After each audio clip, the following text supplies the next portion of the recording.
My boss told me to lie my way out of jury duty. A judge made him regret it. At 18 years old, I was working my first real job as a maintenance man at a local hotel. The owner was always an unreasonable jerk.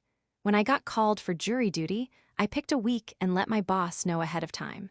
The owner found out and cornered me in the hallway. He told me I needed to do whatever it takes to get out of it because he needed me at the hotel for a large dog show. If I wasn't at work, I was fired. Simple as that. On the first day of jury duty, I got selected for a week-long trial. The judge asked each of us if there was any reason we couldn't serve. When he got to me, I was nervous, but I was too scared to lie to a judge. So I told him the truth. I said my boss would fire me if I wasn't back that day, and that he'd told me to do everything I could to get out of jury duty. The judge looked pissed.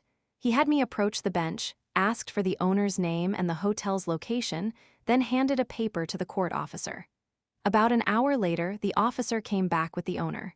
He was in handcuffs, visibly shaken, and got walked right to the front of the bench.